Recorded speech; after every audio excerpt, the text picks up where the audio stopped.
Welcome back to the shop. Today we're going to be talking about videoing your rides. All of us have a desire, I think, to go on these motorcycle trips and film them. And there's a number of different reasons for that. And that's really the first thing that I want to touch on is I think deciding why you want to film is really important before you get into any of the equipment or how to do it. You know, do you want to capture the experience so that you can relive it yourself later on? Do you want to try and post it on YouTube to gain an audience? There's a number of influencing factors, and those influencing factors are going to determine, how you balance the video that you take while you're doing the ride. And that's a really key point, is you have to keep in mind that when you're trying to film a ride, especially if you're solo, and even if you're using another bike, and we'll talk about that a little bit later on, it does impact the ride itself. And what I mean by that is you'll be riding along and various things will happen. Sometimes they will happen off camera and you'll wish you had them on camera.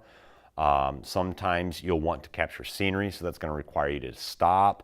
Sometimes you'll want aerial footage. Again, that's even more effort to stop. So we'll kind of cover all these different aspects, but it is important to start by deciding how you want to balance the video footage and the ride itself, because they counter each other almost directly. The more film you get, the more footage you get, the more time you take to get good shots, the more impactful it is to the ride itself. The more you enjoy the ride, then the less compelling the video footage is going to be when you do take it. So that's really the first thing to keep in mind before we go through any of the equipment we're filming here. Once you've figured out what balance of riding and video you want, then you're also going to have to figure out how good you want the shots to be edited together, because that's going to subsequently drive the equipment that you take. You can start with just one camera. Usually that gets mounted on the side of your helmet. This is a contour camera.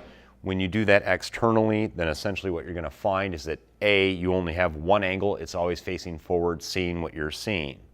It's difficult to edit that and make it look interesting because it's going to be the same perspective all the time, but that is certainly the cheapest way.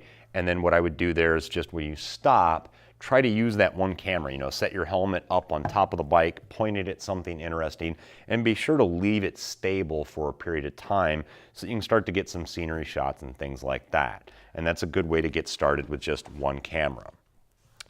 From there, you're going to step into multiple cameras.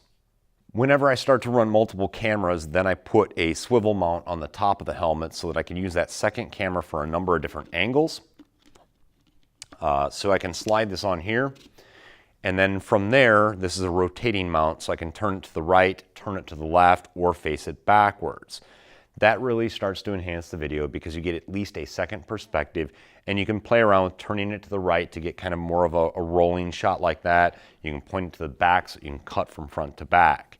This definitely enhances the footage dramatically, and if you were going to try and stay relatively simple but get more than just a helmet cam footage, this would probably be the setup where I would say stop there and just capture those two sources. Remember to rotate this so that you're getting different angles, and then edit that together after your ride to make it look interesting.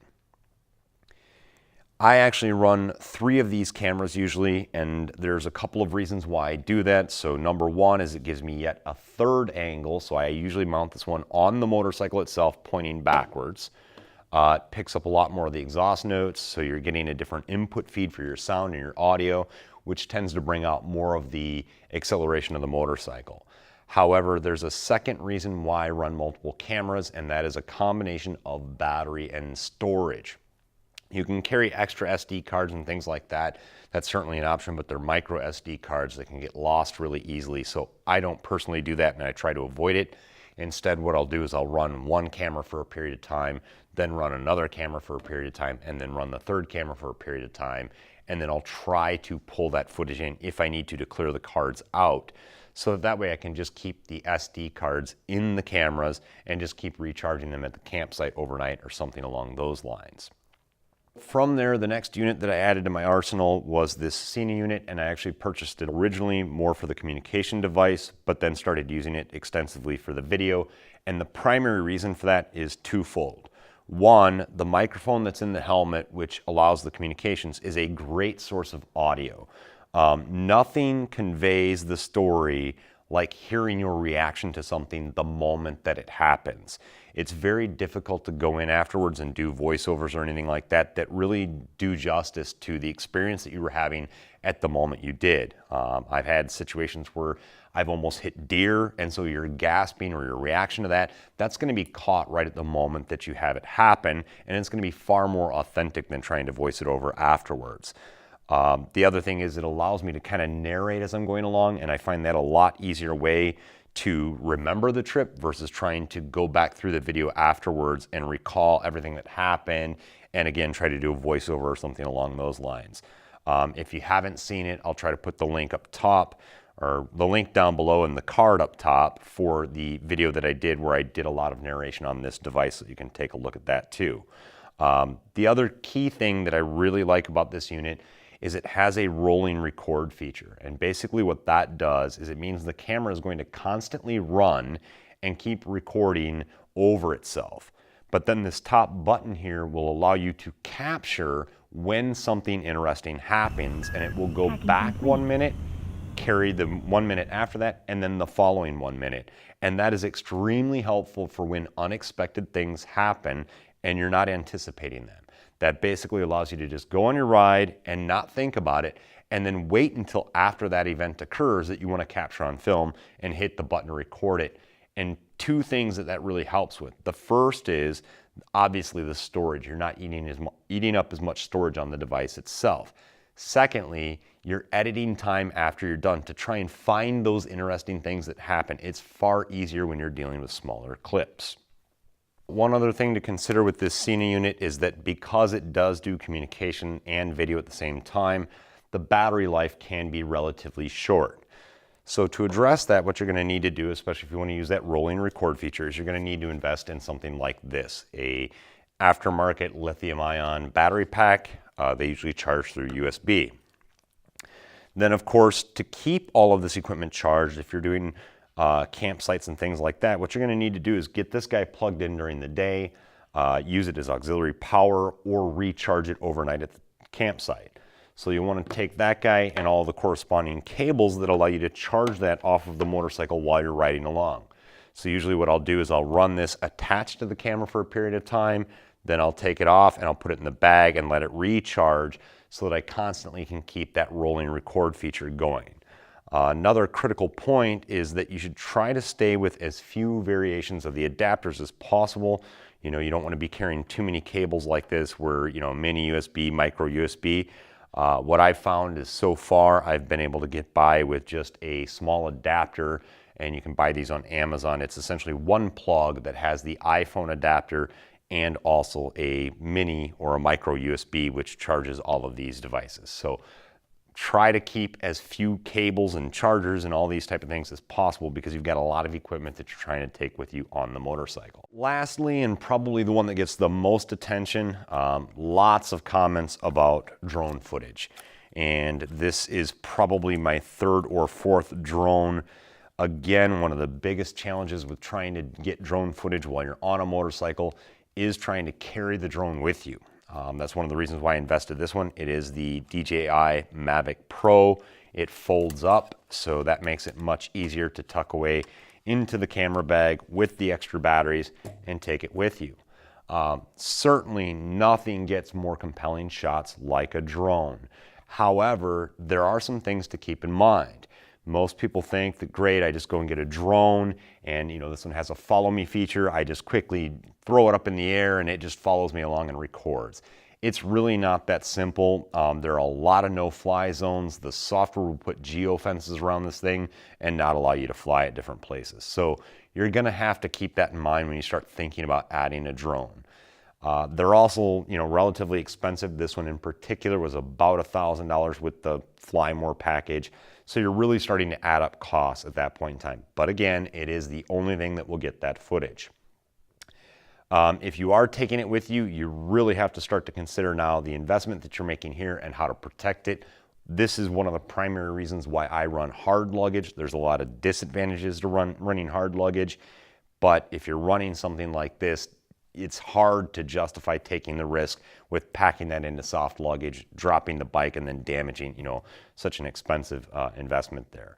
The other thing to keep in mind is that even though this one is probably the quickest and the smallest I've seen to take with you and set up, it does still take time to set up. So again, going back to our earlier conversation about impacting the ride, some of the best footage that you'll want to get is the most impactful for your ride.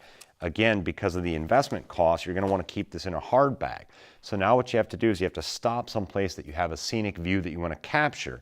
You have to open your bag up, you have to unpack everything from here, you have to expand this controller, put your phone in here so that you can see what you're recording, and this one expands out. It has the collapsible blades. That part's all good, but again, you have to take the time to do this for every single sequence that you want to get. So once you get done collapsing all that, you also have to take this cover off, and then you have to take this very important gimbal stabilizer out. You have to leave this in if you don't want the drone to get damaged while it's along for the ride. Once you're done with that, then you would power this guy on. It takes a few seconds to capture a GPS signal and connect to the remote. Once you've done all that, then you're going to fly it up, and usually you're going to capture somewhere around 5 to 10 seconds of a scenic view, a crane shot or a panning shot, something along those lines. But it's really going to be about 5 minutes of effort for a maximum of about 30 seconds worth of video. So it turns out great. That's why I have it. That's why I continue to use it. However, it is a big time sink and probably the most impactful piece of all of this to capturing the footage on the ride. So the last piece of equipment that I can't show you because I'm also using it to do this video, that is my iPhone. I take it with me all the time. It's a great device because I already carry it for the phone features, for Bluetooth communications and music and maps and a number of other reasons. So it also makes for a good camera source while you're doing that. So again, if you go back to just like a one camera setup, if you want to augment that a little bit and help, use your phone. They've got really good cameras these days and they'll get really great footage, and then you can go and edit that in, which will make a huge difference in the end video that you're creating, even if you're only running one camera. Obviously, the more cameras you run, the more footage you gather, it makes for a better video, but it also adds to the editing process. So that's a big thing to keep in mind, is once you've collected all of this footage, you still have to come back, bring it into a computer, cut it all up, and make it explain the experience that you just went through in a way that makes sense. And that is a lot of work in addition to everything that you're investing along the ride. So the number one thing that I'll stress again is just before you do any of this, before you buy any equipment, think about really how much you want that video, what do you want it for, and is it worth the time and also money that it's going to take to try and get the type of footage that you will want to go and rewatch later on, or that other people might be interested in watching if you're looking to post it on YouTube. I'll also put a couple of cards throughout here so that you can check out some of the videos from some of the rides that I've done. Hopefully you guys enjoy those. And then last but not least, I'd ask if you like this video, please thumbs up it, hit the bell notification, subscribe. YouTube changed their policy, and we'd really like to get this thing moving in the upward direction. So I hope you enjoyed it, and until next time, take care.